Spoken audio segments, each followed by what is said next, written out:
This research industry report is going to be focused on financial planning and advising. Because this information is based off of IBIS Report 52393, we're going to be focusing on portfolio management and protection planning, while not focusing on mutual funds, hedge funds, online discount brokers, or insurance brokers.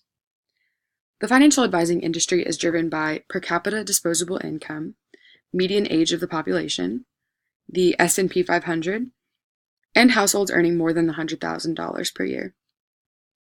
This industry has grown tremendously. From 2013 to 2018, we've grown by 5.4%, and we're projected to grow from 2018 to 2023 by 5.7%. Advisors have an incentive to continue within this industry, especially because yearly wages reached $16 billion in this industry just last year.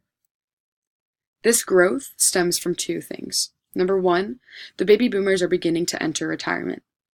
Number two, the increase of disposable income has risen by 1.9% and is projected to continue to grow. In speaking with the co-founder and president of Capital Wealth Counsel, a boutique finance firm, I learned that every successful advisor has these 5 skills in common. Number 1, excellent communication skills. Number 2, even more excellent interpersonal communication and understanding skills. Number 3, the ability to articulate complex subjects very simply and very clearly. Number 4, the ability to establish trusting relationships with others. And number 5, strong analytical skills. These skills set a successful advisor apart.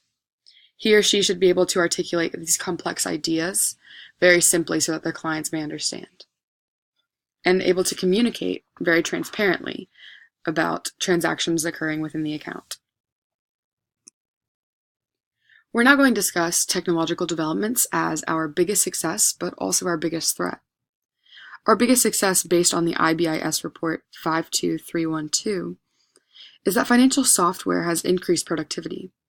It allows clients access to immediate information. It makes transitions between the back office of analytics and the front office of financial advising very smooth.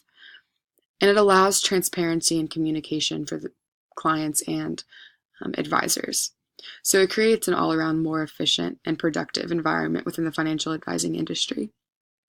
It's also lent itself to a shift in digital marketing. So more finance firms are beginning to market themselves digitally and will continue to do so over the next 5 years.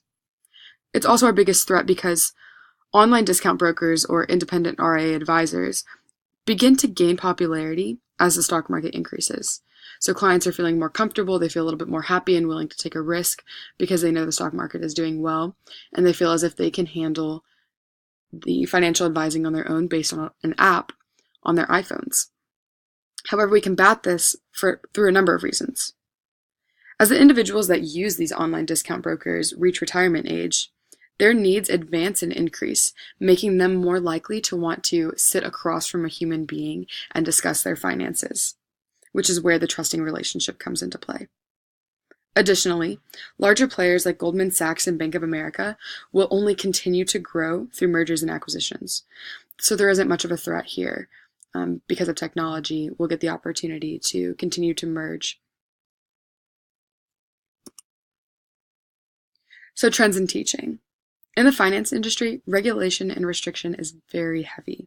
It limits the advisor and limits his or her acts and relationships with these clients. And this trend is only increasing, so it's getting more and more strict.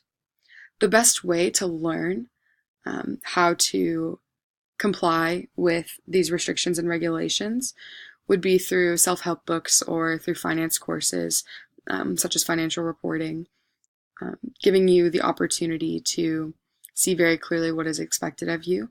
But most importantly, experience is going to be the most beneficial. Once you're employed, you are expected to continue your education. So if you have your Series 7, your Series 66, or your insurance license for variable annuities, then you're expected to continue your education through a program with the human resource department of your finance firm. This concludes our industry research report on financial advising and planning. If there's anything that you need to take away from this, it's that Advising is continuing to grow and is only expected to continue to grow. Technology has, instead of hurt the industry, actually made it more efficient and productive.